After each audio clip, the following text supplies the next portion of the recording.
The movie opens with Chris, who's a clinical psychologist, trying to reschedule a session with a patient that's opted out of their meeting. Kelvin's life continues to unfold in a monotonous and solitary routine until one fateful day when his existence takes an unprecedented turn. Out of the blue, he's approached by two men who identify themselves as employees of DBA, a prominent corporation responsible for operating a space station in orbit around the mysterious planet Solaris. The two men relay a video message sent from his scientist friend Dr. Gibarayan. Gibarayan requests that Kelvin come to the station to help understand an unusual phenomenon, but is unwilling to explain further. As the video message nears its end, Gibarayan, with a hint of frustration and regret, confides in Chris. He expresses his desire to provide more scientific information, but cryptically reveals that there are unseen ears listening, preventing him from divulging further details. This revelation adds an air of secrecy and intrigue to their exchange, leaving Chris with a sense that there is much more at stake than meets the eye.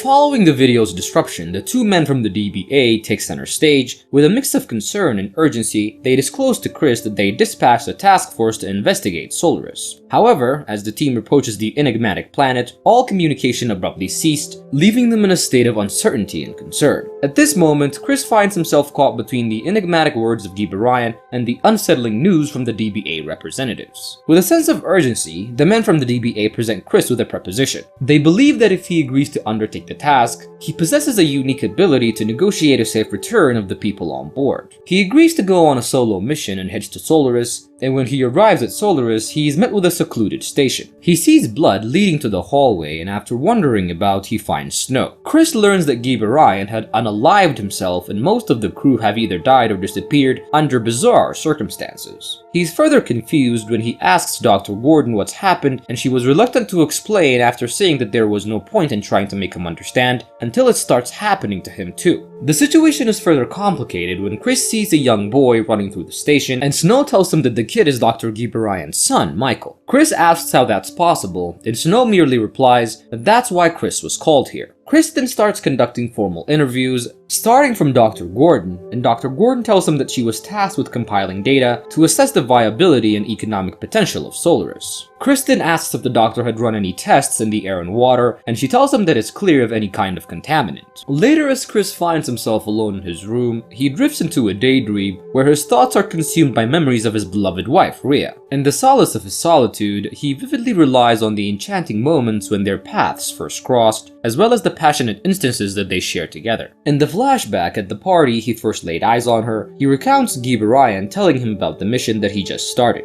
Gibarayan states that Solaris is odd in the sense that it's as if it knows that it's being observed. Startled and filled with a mix of shock and terror, Kelvin awakens to an astonishing sight. Rhea, his long-departed wife, seemingly alive and lying beside him in bed. Overwhelmed by disbelief, he gathers his wits and begins to question her, seeking reassurance that it's just not some cruel illusion. To his amazement, she responds with intimate knowledge that only she could possess, leaving him both bewildered and hopeful. Compelled to share this miraculous occurrence with the rest of the crew, Kelvin makes a move toward the door, his mind racing with a whirlwind of emotions. However, before he can take another step, Rhea's voice trembles with urgency, pleading for him to stop, and tightly shuts the door. Kelvin collects himself, then leads this Rhea into an escape pod. Filled with pain and confusion, he jettisons the pod into space. Afterward, he confides his actions to Snow to come to understand that replicas of the crew's loved ones have been miraculously appearing. Snow tells him that they all have their own visitors, and the following night, he dreams of Rhea again. Reliving the time he was first talking about marriage with her, Rhea manifests a second time, but this time Kelvin lets her stay. Rhea looks out the window and sees Solaris, and she asks if she came with him, but Kelvin tells her that she just appeared in the morning when he was asleep. Rhea's replica relives the time she found out she was pregnant and kept it from Chris. She remembers how she forced herself to have dinner with him and his friends because Kevin was mad and he felt as though she was hiding herself from him. Gradually, this version of Rhea comes to realize that she doesn't feel human, her memories actually feel artificial, and that she lacks the emotional attachment that comes with actually having lived them.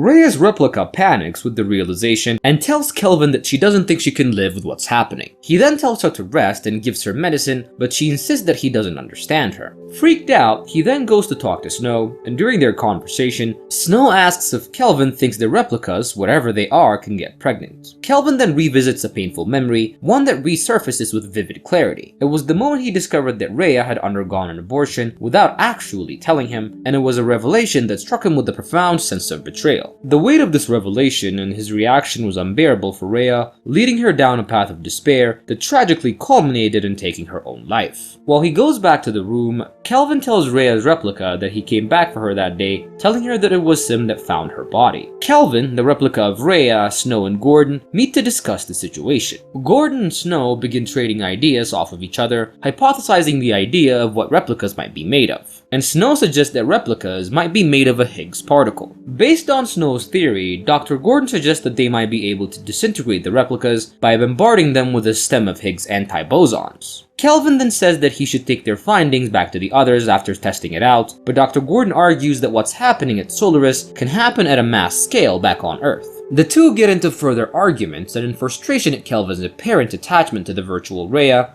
Gordon talks about what Kelvin did to the previous replica of Rhea. An appalled Rhea abandons the meeting, and Kelvin confronts Gordon, who in turn chastises him for getting emotionally involved with something that's not actually human and may eventually pose a threat to human beings on the station and also back on Earth. Later, in what appears to be a dream, a vision of Guy Ryan materializes before Kevin. Filled with a yearning for understanding, Kevin poses the question of what Solaris desires to Guy Ryan. However, Guy Ryan hesitates, reluctant to entertain the notion of comprehending the motivations of an extraterrestrial entity, or even the possibility that it poses motivations at all. With a firm tone, Guy Ryan departs by telling Kelvin that he will die at Solaris if he keeps looking for answers when there were none. The next morning, Kelvin wakes up to find Rhea had offed herself. But a few moments later, she self-resurrects, and Dr. Gordon tells him that other replicas had died and also done the same thing.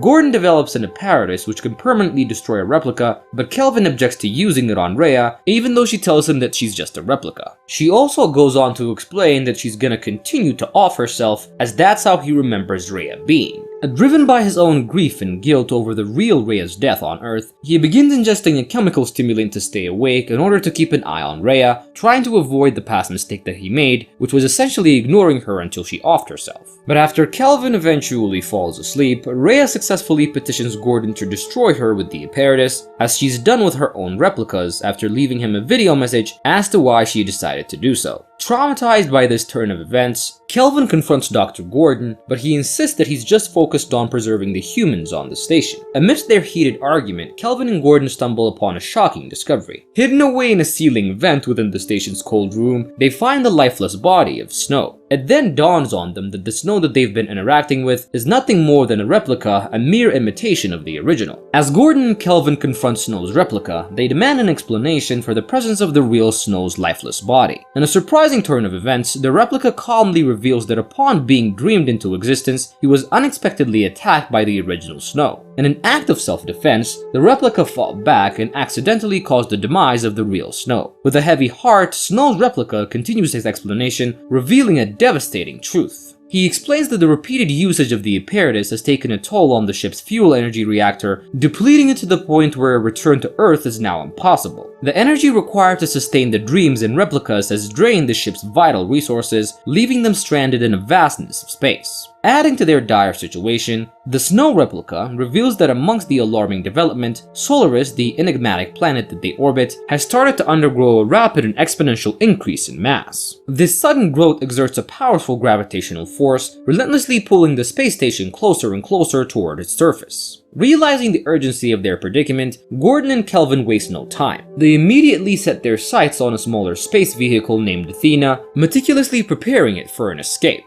With time running out and the threat of being consumed by Solaris looming, they work hard to ensure that Athena is ready to launch into the vastness of space, offering them the slim chance of survival. Back on Earth, Kelvin finds himself grappling with the overwhelming challenge of readjusting to normal life. Haunted by the notion that he may have remembered Rhea incorrectly, he becomes consumed by the idea that he's always remembered her as a person that wanted to off herself. This casts a shadow over every thought and action as he questions the authenticity of his memories and the nature of their relationship. The weight of this uncertainty becomes an ever-present burden, making it very difficult for Kelvin to find a peace of mind. In the midst of his struggle to readjust to life on Earth, Kelvin expresses a peculiar incident that shatters his perception of reality. While absent-mindedly handling a knife in his kitchen, he accidentally cuts his finger. To his astonishment, the wound instantly heals, and before his eyes, it leaves no trace of an injury. In this moment of bewildering realization, Kelvin's world is turned upside down. As the implications sink in, Kelvin comes to a startling revelation. He never actually returned to Earth, and the memories of his life on the planet, his struggles, their relationships, and the haunting presence of Rhea were all part of an elaborate illusion created by the planet Solaris. In a flashback, Kelvin, faced with the grim reality of the plummeting space station, makes the difficult decision to abandon the idea of boarding the lifeboat. As he watches the lifeboat depart, carrying the last remnants of hope, he is left behind.